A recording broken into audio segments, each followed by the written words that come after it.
Welcome to the Thorn City Syndicate Spotlight Show. In this episode, Brian McGill, a dedicated basketball trainer who's journeyed from playing professionally in Europe to becoming a strength and conditioning expert. Today, we're diving into the heart of the basketball world through his lens. Brian shares his experiences shaping athletes in the Bounce by Brian program, emphasizing personal growth, realistic expectations, and the importance of a positive atmosphere. Join us as we explore summer pickup games with some of Portland's best athletes, such as Monaco star Mike James and Boston Celtics Peyton Pritchard, who had an historic duel at the 2021 Portland Pro-Am. Whether you're a basketball enthusiast or an inspiring player or simply someone passionate about personal growth and determination, you want to stay tuned. Thorn City Podcast, guy. Let's go. All right. Yes, sir. We back at it again. Welcome to the Thorn City Syndicate Spotlight Show, where we network and build connections through interviews and discussions. This episode is brought to you by GMP Podcast Group. I'm your host, Thorn City Podcast Guy. Make sure you visit thorncitysyndicate.com. Hit the like, share, subscribe button. Be the first to know about new releases, bonus episodes, and exciting updates. Today, I got a special guest in the spotlight, Brian McGill. How we doing? I'm doing amazing. I appreciate you having me. I'm looking forward to it, man. Yeah, man. Thanks for coming, man. So today, we're going to get into Absolutely. a little bit of Brian's journey to becoming a basketball trainer. We're going to talk about Bounce by Brian.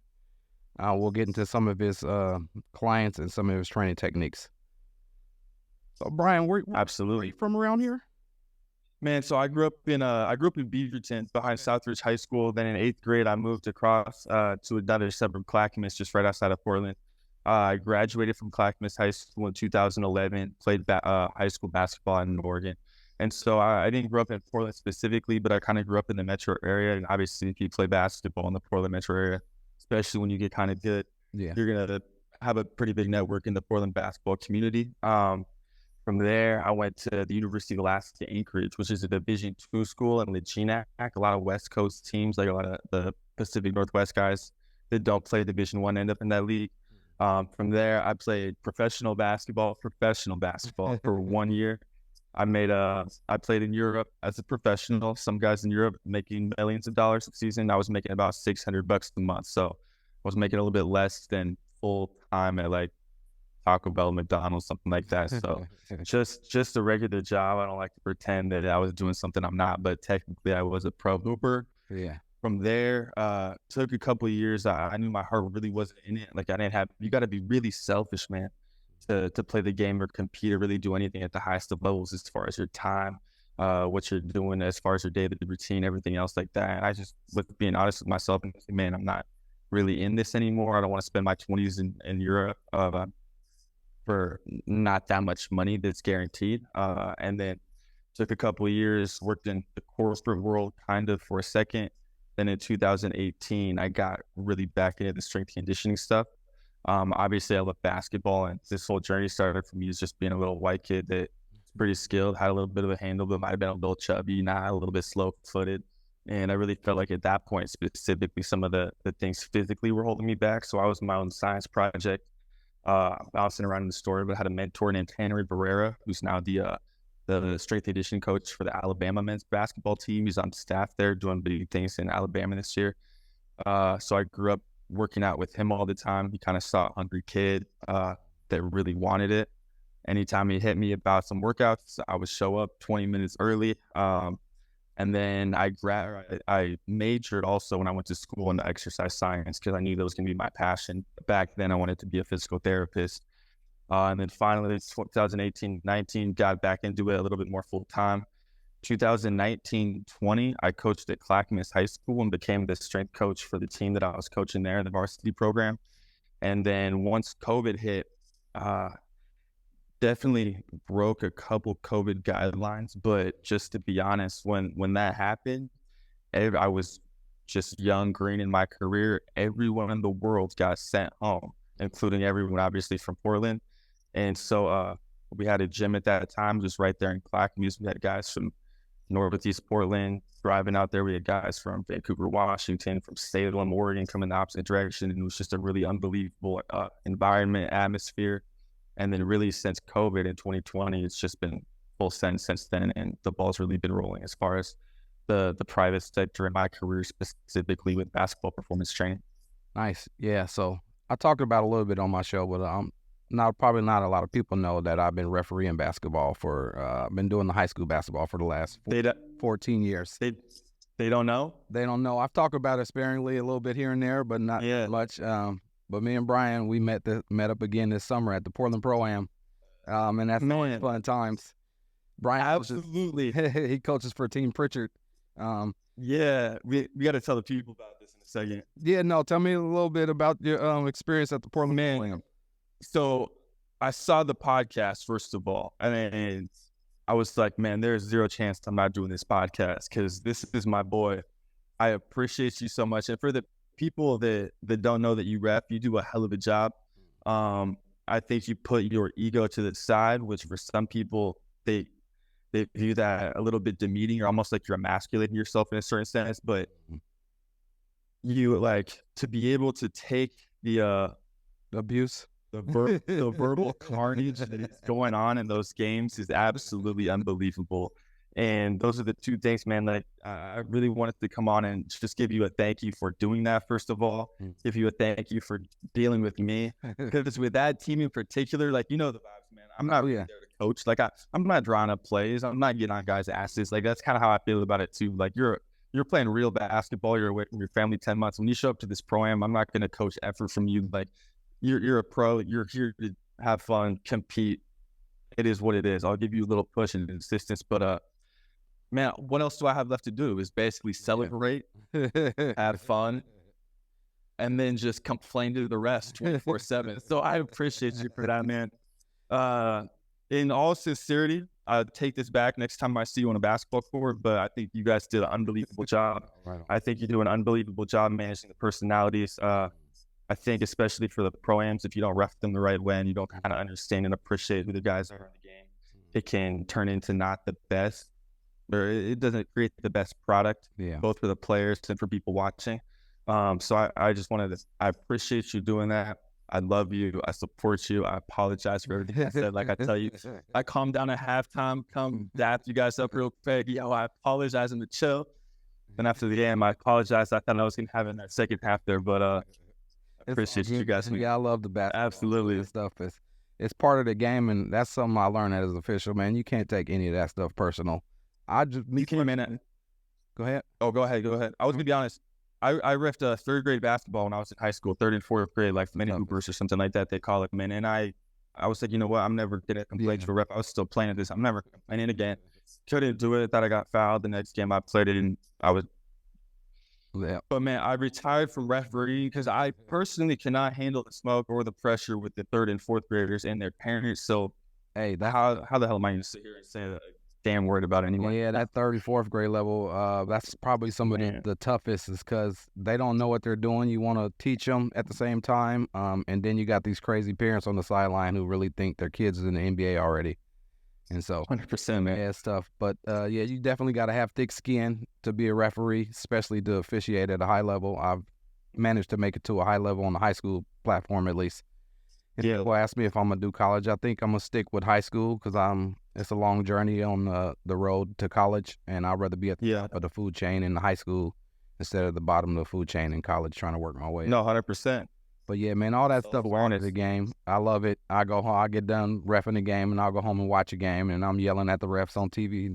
I was just getting yelled at. That's good to hear, man. That's good to hear. That's good stuff, man. So tell me, what inspired you to create the Bounce by Brian program, and what sets it up training programs? Absolutely. So really the name for my business, or for me as a trainer, the social media handles, website, merch, all that, I was training some kids that I coached at Clackamas High School at the time. They could maybe barely dunk, putting in the ring grazers, and then a lot of things went into it. Like, we're lifting weights, we're getting better. I'm a great trainer, so I'm helping them jump higher. At the same time, they're going through puberty, so they're getting stronger and more. A lot of this stuff is going to happen itself, and that's my vibe with the training too. Like, I'm very realistic or humble, I guess you could say, about the impact that I have on people and on their careers. I actually probably think I have more impact on the individual just as a person than I do specifically on their ability to like move differently in a basketball court, which is something I take a lot of pride in. But No, absolutely. And then they started dunking, was just having little dunk sessions, and they started saying bounce by Brian because in their mind they had bounce and it was from Brian or by Brian. Whole lot of love. Nice. Kick them $20 each. I'm like, hey man, I'm gonna need this name. Once we hit 7 figures, I'm gonna make sure you get a little piece and then be taken care of. But until then, I appreciate it. So I gotta give them a shout out. Shout out to JD and Damon, 2 high school kids I used to coach. It was real, just kind of sticky to the tongue with the alliteration of the BBB. From there, another guy I gotta give a shout out to, Alex Hartman. He went to Concordia. He's actually a Portland guy, Central Catholic in Concordia. You would recognize him if you saw Hartman. Okay. But he's done a lot of unbelievable things. He has a creative branding agency, and he's done a lot of stuff with, like, he designed the Adidas Black History Month stuff. He just got a job with ABC Studios. He's done stuff for Dame, like with some of Dame's Adidas stuff, and some of his little stunts, like with the WWE bicycle and the tunnel through Motor Center. Nice. And then he designed a logo, which is on my social media and stuff like that. They did really well, made some merch that kind of just got the word out. And I think just the stickiness of the name is really kind of what set it apart, and the fact that all hoopers want to have bounce, obviously. And as far as what sets it apart, I think a lot of the things, I've been relentlessly kind of working on my body and athleticism since I was in 8th grade, alongside, coincidentally, some people who ended up becoming some of the best coaches and trainers in the world, in my opinion, at least for the sport of basketball. When I got to college, same thing up in my own science experiment. I was in the weight room all the time with my strength coach back then, just talking shop, trying new things, studied it. In undergrad, I've taken a couple graduate. I'm in the middle of a master's course right now in exercise science as well. Most of that's just to open doors as far as jobs go one day, hopefully in the league. And then, yeah, that would probably be the thing that sets it apart, is just the amount of work and effort I put in to attain that knowledge, and then the unique lens that I can use to apply it to the game as a former player and someone that's walked that walk. And then also just kind of the effort and thought that I put into each client and each person that I train with. Especially when you get to something like when you're a younger athlete or a less trained athlete as far as experience, it's pretty easy to make guys stronger and more athletic and do a lot of good things in the weight room. When they get to a higher level where they've kind of maxed out their body, or if they've done a lot of these workouts for years and years and their goals have changed, or the point their career changes, what they need in the weight room becomes completely different. Like, for example, a high school kid shouting bounce by Brian is going to be doing a lot of plyometrics, a lot of jumping drills, stuff like that. But Mike James, who we both know obviously from Portland and playing in that pro-am, probably complains more than I do. So Yeah. that's a guy that probably doesn't want to do a whole bunch of jumping stuff when he shows up after an 8th-month season, just fresh off of playing at his house. A lot of that stuff's going to be way more low impact. It's going to be kind of tailored to his mobility limitations and some of the stuff he just needs with his body, et cetera. So the real answer is just that it's never ending, and that's what sets it apart. We don't just package something and like, hey, this is the best, come grab this. It's tailored to you, and it's constantly growing and evolving. Nice. So you have any advice for any aspiring basketball players looking to improve their performance, take their game to the next level? Man, 100%. Yeah, I would start by controlling the stuff you can control. Man, try to cut out sugar. If that's not realistic for you, try to cut out drinking sugar. If you have been like 3 sodas a day and 4 bags of candy, that doesn't mean you get 7 bags of candy because you took out the soda. Just start with the little things, what you put into your body, how you take care of your body. Sleep is by far the best performance enhancer that exists in the world, better than any drug you can buy. There's direct correlation between athletes. The more you sleep, the less statistically those athletes get injured. It also helps with your hormones for stuff like testosterone, which can help your ligaments, muscles, joints. A ton of systems in the body can make you more athletic. And then from there, man, I would just, if you want to get more athletic for basketball, probably get stronger. It's a pretty easy one for a lot of people. I would include some form of jump training or sprint training. So making sure you're hopping and jumping as high as you can all the time. Not literally all the time, but a few times a week. Then I think the biggest thing that's missed is if you want it to translate to your game, you have to put that into your work on the court. So if we're working on your first step and you're not in the gym going off like a hezzy, trying to explode out and be as aggressive as you can and powerful as you can and change the way that your body moves on the court, as far as your attention to it while you're working on it, it's probably not going to transfer. It's all the time in basketball. Guys talk about wanting to play low or being the lowest man wins. A lot of my pros and stuff like that want to work on their mobility so they can play lower to the ground. But I think the missing thing with that is you really have to go put it into your game on the court. If you don't practice the way you want to play, you're not going to be able to play that way, even when your physical ability to do that changes, if that makes sense. Yeah. Same. Yeah. Nice. Yeah, man. I appreciate it, man. So we're going to take a break here. We get a message from one of my sponsors, GMP Podcast Groups, the podcast production company, the beautiful studio I'm in. When we come back, we'll discuss how you first connected with Peyton Pritchard. Sounds good. Discover GMP Podcast Group Studios, located at 2406 East Burnside Street in Portland, Oregon, offering a range of podcasting packages to suit your needs, starting at just $49 per hour for your basic setup, featuring a Rodecaster Pro audio console and SM7B microphones, as well as options complete with camera operator and audio engineer expertise. Elevate your podcasting with multi-camera recording, plus we capture behind-the-scenes shots within the studio. Visit us at www.gmpodcastgroup.com and let GMP Podcast Studios be where your podcasting journey begins.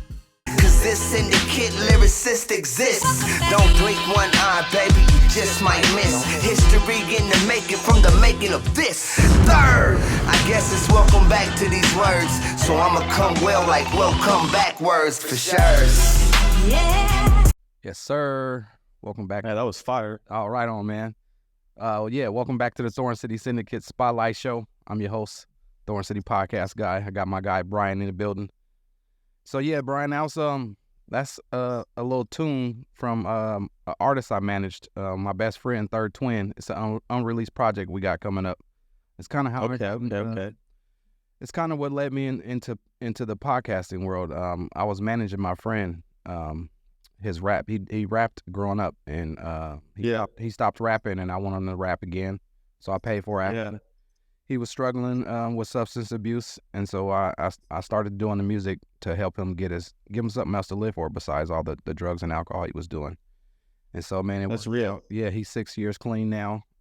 We put out an EP project. I got the full length I'm saving because I got a documentary I'm working on from the journey. When I started, I was documenting everything, and then I met my business partner, who's back there in the control room. We did that video for him, and we put it into some festivals, and we won a few awards. And when COVID hit, my buddy called me and said, man, let's get into this podcasting, man. And so we've been here over on Burnside, 2406 East Burnside, for about almost 3.5 years now. And after so long of helping other people start podcasts, I figured it was my time to come from behind the scenes. Absolutely, man. Absolutely. And so I started the Spotlight Show, man. And so it's really advertising and marketing platform, man, to reach out and network with people and build strategic alliances, and see how we can all help each other, man. I love it. And then just to your point, speaking about your friend, I think that's what a lot of people see my job and just think it's cool that I get to kick it in a workout setting with NBA players and do stuff like that. But just the relationships that you build with the guys you're with, because I worked, especially in the past, with a lot more younger guys, and not everyone has it figured out and is a millionaire. And just stuff like that, giving opportunities to provide a platform to help your friend get clean from something or to change their life or take a different direction. That is what makes me love this job so much, and that's why I gravitated towards it. That's why I just relate to that a ton. I appreciate who you are and how you move with that, because that's just to understand why I love my job and why I'm so happy all the time. And that's the shit that it's about to me. That's what it's about, man. Creating change. Yep, that was it, man. So it worked out, man. I'm proud of my guy, man. He did a full 360, man. He's doing great. Hell yeah. In the community now. He done bought him a house. He's engaged to be married. He got his license back, man. He really got his life back. Shit, he's ahead of me. I'm still getting ready to propose, and I don't even know. So yeah, man, how'd you first connect with Peyton? Let me share a little story of when I first seen Peyton. I first seen Peyton on Team Fast. He was in the 6th grade, and he was on the 8th grade team. And I was reffing his game, and they were down. I don't know how much they were down, but they were down pretty big. And then this little kid, he just started going to work, man. I said, who is this kid, man? They said, that's Peyton Pritchard. And he's only in the 6th grade. I said, what? And he came back and they won that game, man. And so I was telling people ever since then, man, to watch this kid, Peyton Pritchard, man, in the 6th grade. He's going to be nice. And so he made me look like a prophet. Yes. No, that sounds about right, man. Like everyone that saw him play at a young age, I think, kind of like saw the signs. Like that doesn't necessarily mean you're a hater if you didn't predict he was going to go to the league at that point. But you were like, oh, like that's with what ended up happening. I could have saw that coming. But no, I met him actually around the same age. I'm 5 years older than he. So he would have been in 7th grade. I'm like a junior in high school, and I'm going with my mentor at the time I referenced at the beginning, Henry Guerrera. He was a trainer at Nike. He's at the University of Alabama now. And he was also an assistant coach at Westland High School during Peyton's 4 years there. And I went to his clinic, just a skills clinic out in Westland, and he was running it with Terry Pritchard, who's Peyton's pops. And I remember seeing the same things, just like this little tiny skinny, so 5'2", 6th grade white kid, just with the best handle in the gym. Maybe not best moves in the gym as far as getting past somebody, but ball control, stupid. Fast forward, I just kind of knew him a little bit just through basketball stuff. Obviously, when I thought he was going to make it, he was probably 8th grade going into 9th grade. We were at a camp called Cascade Sports Camp out as junior counselors. They let him be a junior counselor before he was even in high school at this camp. And we would play pickup with the staff every night before we went to bed. And there was another guy that went to Weston High School named Jeff Bush. I'm like, man, how good do you think Peyton's actually, because he's out here killing college kids and grown men going into high school. How good do you think he's actually going to be, man? And his dad, Terry, for some people that don't know, he's like 6'4", 6'5", like used to be big, tight end at Oklahoma when Oklahoma was Oklahoma. And Jeff's like, man, I think he's going to be like 6'4", 6'5", and built. Like, I think his ceiling's Jason Kidd. And obviously Jason Kidd is Jay Kidd, but he really believes it at the time. And I'm like, oh shit, like I respect your opinion, JV. I'm going to keep my eye out. They win 4 straight state championships. I'm seeing him like in the summers here and there, just playing pickup. He would always try to organize good pickup games. And he was home in the summer from Oregon. So I would go play with him sometimes at those.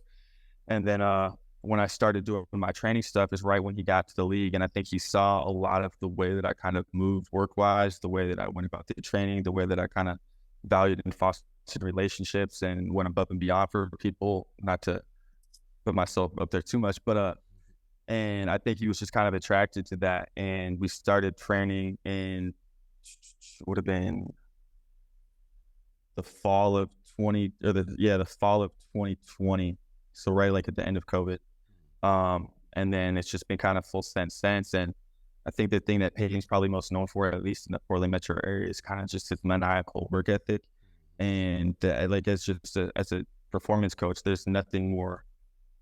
There's no better client that you want to work with. Like, yeah, this kid's gonna work as hard as he possibly can all the time. You're not gonna have to worry about anything else. And that's the difference with him, is the intensity of the work all the time. Not just the amount of hours he's putting in, but when he's doing something, it's 100% intensity, as correct as he can possibly do it. Let me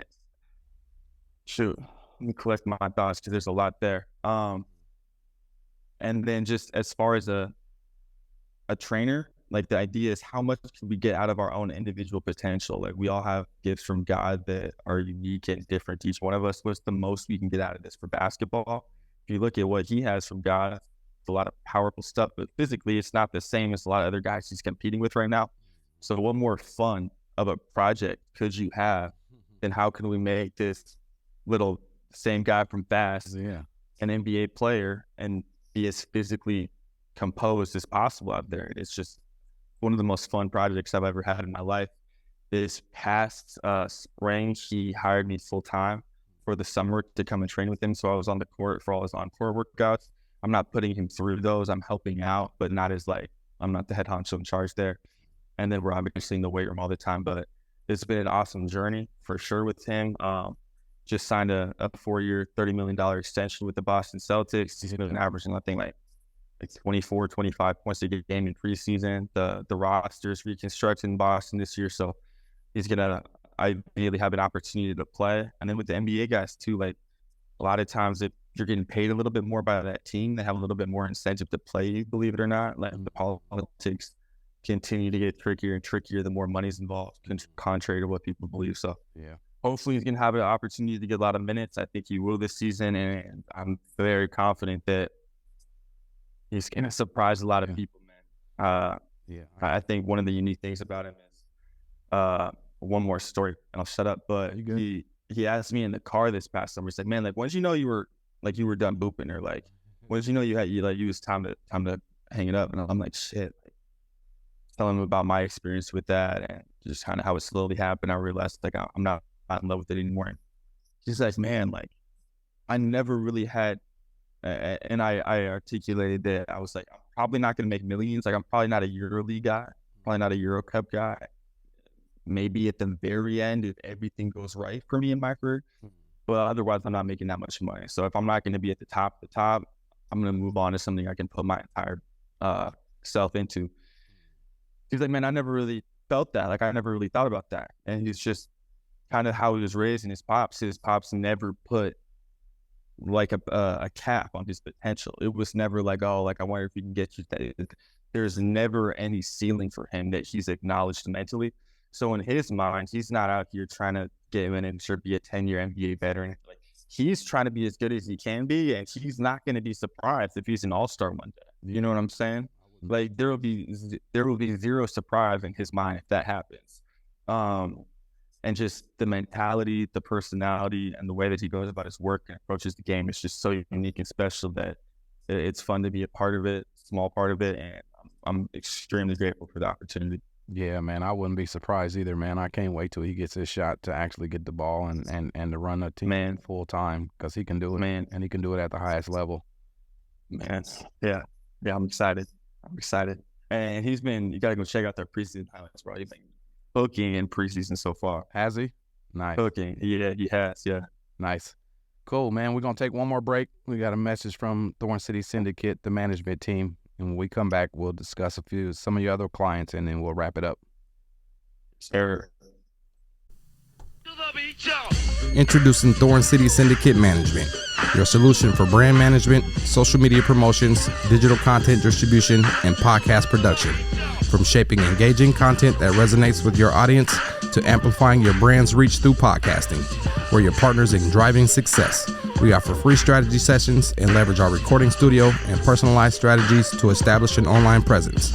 Your brand's journey to the top starts with Thorn City Syndicate Management, where innovation meets results. Contact us now at www.thorncitysyndicate.com to embark on the future path of transforming your brand's future. Cause this syndicate lyricist exists. Don't blink one eye, baby, you just might miss. History in the making from the making of this. Third, I guess it's welcome back to these words. So I'ma come well like welcome backwards for sure. Sir, welcome back. We still in the spotlight with my guy Brian. So tell me about some of the other clients you're working with. Once I got hired full time with Peyton this past summer, I was on the road a lot more than I wanted to be. Not wanted to be, that's the incorrect terminology, but I wasn't with as many of the guys in Portland as I wanted to be that summer, but we did get to still train quite a bit with those guys. And as far as people I've worked with from Portland,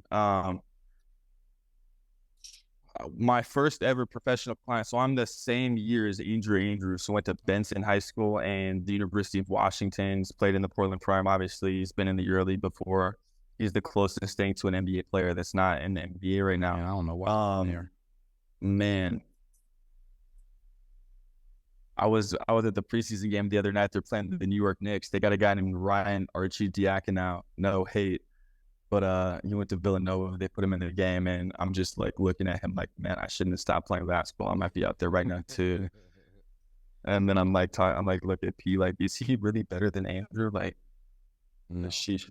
But yeah, he's tough. Cosign. Andrews is probably oh my god, guys officiating the pro-am. He's so goddamn strong. He's so goddamn strong, and that has nothing to do with me. With Drew, he's had some different things going on with his body over his career that we're trying to like just sort out, but more as far as his ability to move differently. I'm not taking credit for his strength because that boy is a grown man out there. So he was my first ever professional client, and started training. About 2 days into it, he's like, "Hey, Mike James is going to be joining us in the morning if you don't mind." Right. Like, man, of course not. Then Mike came in. I got to start working with him. Cameron Chapman that plays in that program as well too. His brother Khalil, and then I think once I kind of gained a little bit of trust from Andrew, and then Mike and Cam Chapman, one of the first ones. Just the Northeast basketball community kind of opened their arms to me to a certain extent, which I'm unbelievably thankful for and extremely appreciative and value every day. Tyrone White plays in the pro-am. That's another guy that's been training with me for a long time. And yeah, so we started kind of having a lot of those guys because the gym's all the way out in Clackamas, so it's about a 25-minute drive for a lot of those guys. They started training in one big group. Sometimes it'd just be like Drew and Mike, sometimes just Drew, or sometimes it could be like Aaron Deloney, who goes to Vermont now, Cam, Marcus Sahonis, Khalil, Andrew, all those guys. And it just became a really good environment, I think, for me and for them as well, too. Then a couple years later, Mike purchased a house out in Vancouver, built his home gym and his little pool house out there. And I got the opportunity to go work with those guys and train out at Mike's house in that gym, which is unbelievable. Yeah. Really awesome space, and the vibes are immaculate. So as far as the Portland guys, I think I don't want to start trying to name everyone because I'm gonna forget someone, and if they watch this, they're gonna be sick. But I've got the opportunity to work with a lot of those people that you've repped in the pro-am, and I get to coach against in the pro-am. I've had the opportunity to work with football players, Nasir Little of the Blazers as well too. He's in Phoenix. I'm really excited about that opportunity for him. And kind of just guys here and there. But at this point, the main ones I'm with are really those Northeast Portland guys, and then Mike James, Andrew, and them, and then Peyton as well too. Yeah. And it's interesting. I got my business to the point as far as just ancillary revenue streams, making money in different ways, stuff with online training, that I've kind of scaled back the amount of guys that I work with in person. But for me, that's just been unbelievable because you get to spend more time with them. You get to spend more time thinking about them. If they ask me to go to the gym to compete or help out with a workout or anything like that, when we get done lifting, I don't have to tell them, I got to go train someone else. I've got time in my day to invest in that. And that's been over the last probably about a year and a half now. That's been one of the biggest changes I've made. That's, I think, really good for my clients as well as my career too. Nice. Yeah, that damn Mike James, he's good at basketball, boy. He's tough to officiate. I mean, you can literally call a foul every time he dribbled the ball. 100%. 100%. That's crazy, man. Yeah. Shoot. I'm trying to think who I would not want to officiate. Mike would be damn near impossible because he's blowing by someone and he's getting to the cup every time and he's putting his body on you. Mm-hmm. And it's like, by the letter of the rule, it might be a foul. I don't know. But then at the same time, it's like Mike, you can do that every play, bro. Like, what are we gonna put you at the free throw line on every single possession this game? Like Mike James, 200 points off free throws in the pro, 198. So no, they're unbelievable players, man. And Mike specifically has done shit in open gyms I've never seen in my life. Like, I've never seen the move one time. Like, I grew up watching mixtape tour, street ball and stuff like that. Mm-hmm. And he's just a creative player, just pressing buttons on his controller when he plays, man. It's insane. Yeah, man. It's insane. It's crazy. It was not this past year, but the year before that, when him and Peyton got to go at it, and that game. Oh my God! I think Peyton scored 90 something, and he scored like 60 something. Man, yeah, it was like 92. That was 68 or something. It's the most extreme basketball I seen in front of my eyes, where you just let them play, man. Just let them play. Facts. I'm over here coaching it. That's why I got to complain to the refs, man. What am I going to do in the way of some shit like that? Like, no, I'm going to send my ass over here. I'm going to be celebrating and complaining to the refs. Talk little shit to Sam. But no, I think that game specifically, like, I went back a couple months ago and watched the Ryan Slider. Shout out to SS Visual Works, the YouTube documentary of that. Oh, does he? I ain't seen that. I just want to go find that. Yeah, I'll send it to you. And then he sent me to, I asked him for if he would just send me all the content he had a few months ago from it. So I'm going to send all that stuff to you after the show. It's a good trip down memory lane. I bet, man. Yeah, that was amazing, man. I couldn't that's one of my favorite basketball experiences of all time, to be honest with you. Yeah. All right, man. Yeah. Yes, it's nice to see, and since I've been reffing for so long, to see the kids, man, grow up, start from where they're as just a kid, and to just grow up. I can't wait to see Mookie and Jackson at Oregon this year. Do you work with Jackson at all? Oh yeah, yes. So I coached I coached the Clackamas High School 2 seasons, and then Westland High School the last 2 seasons. So I coached Jackson his junior and senior year as a varsity assistant coach and a strength trainer at Westland. Yeah. And then I've also worked with him privately. That's a guy. You asked me who I work with, and I'm just thinking about Portland people because we're talking about the program earlier. Yeah. Jackson is probably the guy I've spent, besides Peyton, the most time with over the last 2 years. Ben Gregg's another one. He's from Clackamas High School. I coached as well at the University of Gonzaga. That's a little brother to me, though. I don't even view him as a client at this point. Like, I really just think him as family. No, I'm really excited for them, man. Especially for Mookie and Jackson. I think I'm gonna go to a couple of games in Florida. They go play in Destin, Florida. Okay. But no, it's gonna be special, man. I think they're gonna have a big year. Hope that Data chooses to just go young and let some of those young boys rock. Yeah. And they got Kwame, KJ Evans is out there too. I'm a big fan of his game as well, so look out for him. Yeah. So yeah, man. Actually, I'm gonna need to let's end this and come right back because it's gonna cut me off my time. Yeah. I just need to come back and do the closeout. So it should be the same link. Okay. Okay. All right. Wait. Oh. Hey, bro, I'm coming right back.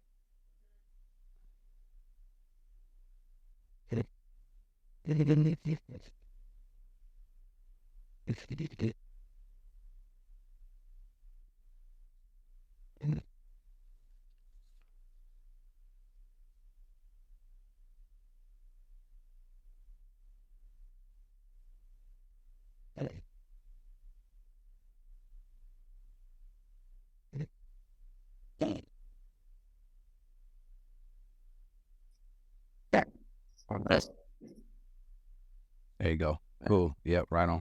So yeah, man, I just had one more question. Any future goals and plans for the Bounce by Brian? Any projects or directions you're excited about? Absolutely. So I'm working on an app right now. It's going to be a subscription app. It's just basically all of my methods, all the information that I can package into one place, complete with workout programs specific to if you just want to jump higher, specific to if you want to improve your body to play at the highest level possible, if you want to gain strength, etc. Bunch of different programs, bunch of different resources, and that's going to be an app for the iPhone and Android that's coming out probably before the new year. And that's the biggest project that I've been working on for way too long now, man. It's a lot more work than I realized, like all things usually are. But that's something I'm really, really excited about. That's coming out soon. And I will absolutely hit you up to repost that for me and share it when that comes out. And I appreciate that in advance. Yeah, no doubt, man. Man, I appreciate you coming through, man, and sharing your stories and insights, man. Where can the athletes or individuals interested in your training programs get in touch with you? Absolutely. You can email me at bouncebybrian@gmail.com. My social media, primarily I'm on Instagram the most. It's bouncebybrian, all one word. I do have the TikToks, the same thing, if you're into TikTok. And then bouncebybrian.org if you want to go get some t-shirts and some merchandise. Appreciate you a ton for having me, man. Yeah, man. Thanks for coming, man. I like to tell my people out there, man, I encourage listeners to explore their passions, embrace innovation, and pursue your entrepreneurship in your own unique ways. Thanks for joining us at Explore the Power of Networking, and find your inspiration by following me at Thorn City Podcast Guy for updates, behind the scenes content, and to join the conversation today. Stay tuned for upcoming episodes of the Thorn City Syndicate Spotlight Show as we continue to highlight individuals, businesses, brands, and podcasters. Don't forget to subscribe at the Thorn City Podcast Guy YouTube channel. Follow at Thorn City Syndicate, the management team, and at GMP Podcast Group, the production team. Be sure to drop by www.thorncitysyndicate.com. Schedule your free strategy session. Thorn City Podcast Guy. Holla at your boy. Good shit, man. I appreciate you, man. That's good stuff, man. I appreciate you a ton, man. I appreciate you. What man? A man with power. What power? Hoodoo. I appreciate y'all tuning in to another episode of the Thorn City Syndicate Spotlight Show, where we network and build connections, interviews, and discussions. Until next time, I like your boy. What man? Thorn City Podcast Guy. I'm out. You remind me of a man